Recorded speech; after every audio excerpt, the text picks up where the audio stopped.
Justin Baldoni is not the only one who thinks she's a mean girl. Hello, my friend, Perez Hilton here, the queen of all media, the original influencer, doing this 21 years, and your number one source for everything It Ends With Us saga.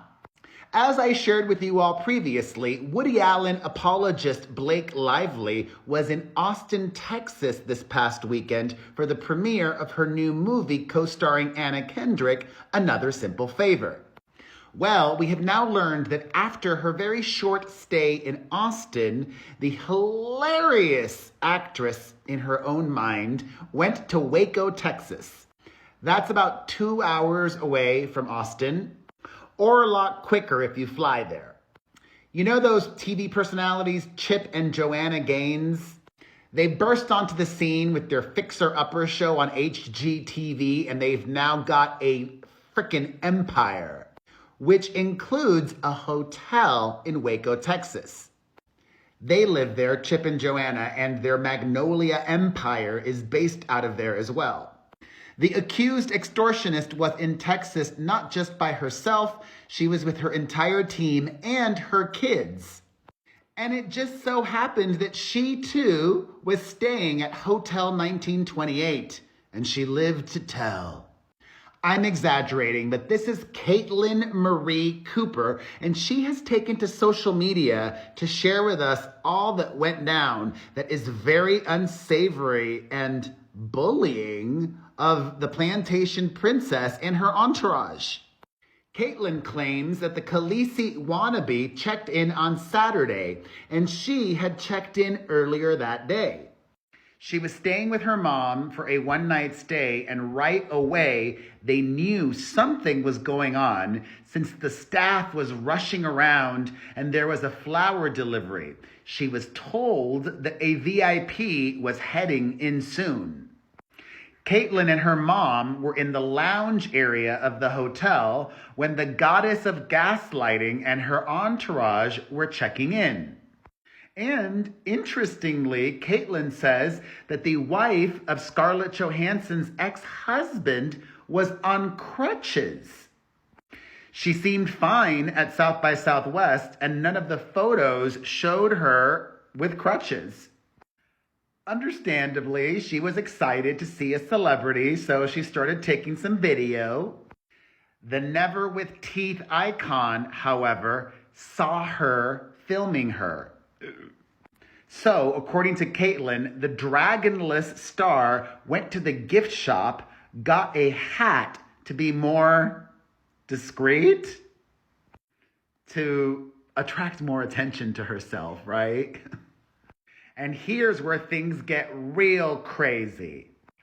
Caitlin says, and I quote, after that initial interaction, the next morning, we kinda were being followed by her security guard a little bit getting out of the hotel. Blake Lively herself comes out, starts recording us, says hi to get us to look up at her, circles our car, gets the car information, license plates, all that. Whoa. Remember, Anna Kendrick's least favorite person recently hired a new crisis PR expert. Her new dude used to work at the CIA. And Caitlin says that after the oxygen inhaler recorded her and got her license plate info, quote, online harassment started the next day. Listen, I understand being recorded without giving consent is not kind, but she's a former B-lister. She's had a long time to deal with being in the public eye. And this is not how you respond if what she's saying is true. The next day, Caitlin posted about what happened on social media.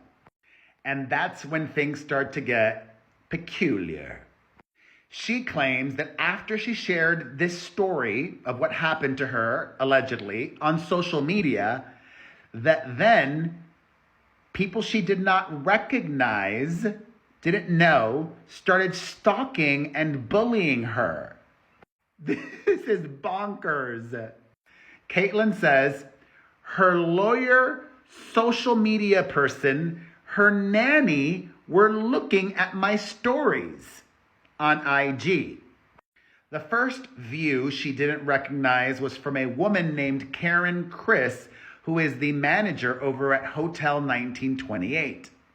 Another was from Keisha Evans, who identifies herself as a nanny on LinkedIn and who Caitlyn thinks she saw with her kids.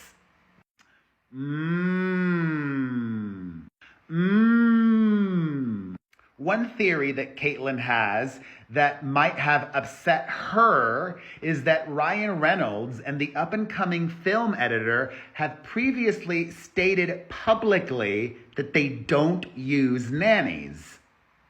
So, being exposed as now having nannies could be a bad look for her. But not a big deal. Caitlyn says that a Molly Savage was also looking at her IG stories, and she blocked her immediately afterwards. The Basement Banisher follows Molly, and it appears that Molly is a member of her social media team. So basically, her whole posse was looking at what she posted. And thankfully, IG tells you who views your stories. So she saw that and then decided to post a selfie with the caption, Team Justin Forever, because she explains she was getting really freaked out by the whole situation. Well, it wasn't over. Then a new account called Team Justin Forever looked at her story. And this kept happening. She'd block an account and another one would show up. Another user she alleges that viewed her IG story is Ezra Hudson, who is an attorney for the uncredited director of It Ends With Us.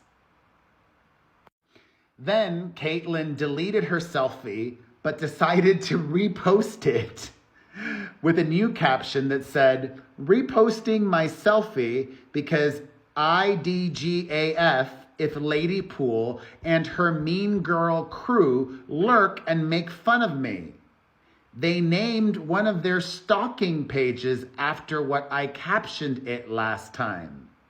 Well, more views started popping up from accounts that were seemingly bullying her, such as calling her fat.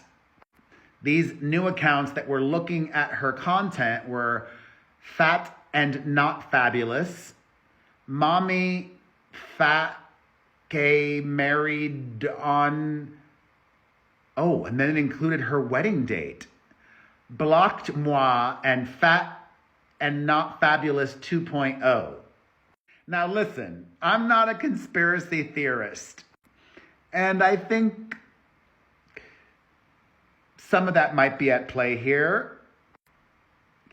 I think word traveled quickly about her allegations. The fact that she allegedly filmed her after she filmed her, the fact that she was in crutches, the fact that there was a supposed nanny there. She was saying a lot of info, and word traveled fast, and trolls started coming out of the woodwork, but I doubt that it was anybody directly on her team. But that's just one part of it. The other part is the interactions. Recording her back, getting her license plate. That all seems like next level. And there's security camera footage. There must be security camera footage of that alleged exchange outside the hotel. I don't know if it would be relevant in the Baldoni case, but perhaps they could try to subpoena it. So, I do believe that this is credible. I do think she's not just doing it for attention. But I could be wrong. I like to keep an open mind. What do you think of this all? Let's discuss in the comments section.